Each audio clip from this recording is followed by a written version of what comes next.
ነው። ከአራቱ ወንጌላውያን ከ12ቱ ሐዋርያትም አንዱ የሆነው ቅዱስ ዮሐንስ እንደጻፈው ምዕራፍ 1 ከቁጥር 1 እስከ 19 ቀዳሚሁ ቃል ውእቱ ወውእቱ ቃል ሀበ እግዚአብሔር ውእቱ ወእግዚአብሔር ውእቱ ቃል።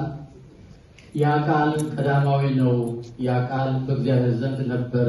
ያ ቃል እግዚአብሔር ነው።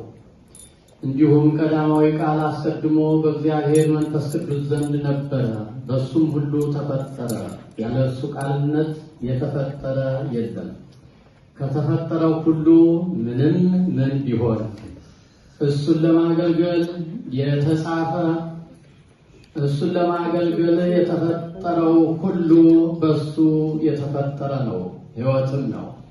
ሕይወትም የሰው ብርሃን ነው። ብርሃንም በጨለማ ውስጥ ያለውን ያበራል፣ ያሳያል። ጨለማም አይቀርበውም፣ አያገኘውም። ከእግዚአብሔር የተላከ ስሙ ዮሐንስ የሚባል አንድ ሰው ነበረ።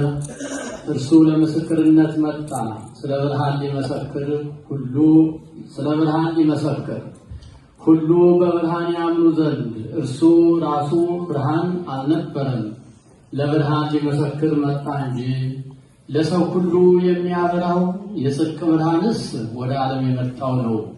በዓለም ውስጥም አለ። ዓለሙም በእርሱ ተፈጥሯል፣ ዓለም ግን አላወቀውም። የእርሱ ወደ ሆኑት መጣ፣ ግን ወገኖቹ አልተቀበሉትም። ለተቀበሉት ግን የእግዚአብሔር ልጆች እንዲሆኑ ስልጣን ሰጣቸው፣ በስሙ ላመኑ። ከሥጋዊ ከደማዊ ግብር ከባልና ከሚስት መዋደድ ያልተገኙ ናቸው፣ ከእግዚአብሔር ተወለዱ እንጂ። አካል ሥጋ ሆነ፣ በእኛም አደረ።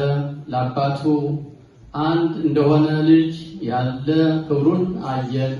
ጸጋንና ጽድቅን ሞገስንም የተመላ ነው። በወልድ ያመነ የዘላለም ሕይወት አለው አለ ጌታ ለደቀ መዛሙርቱ።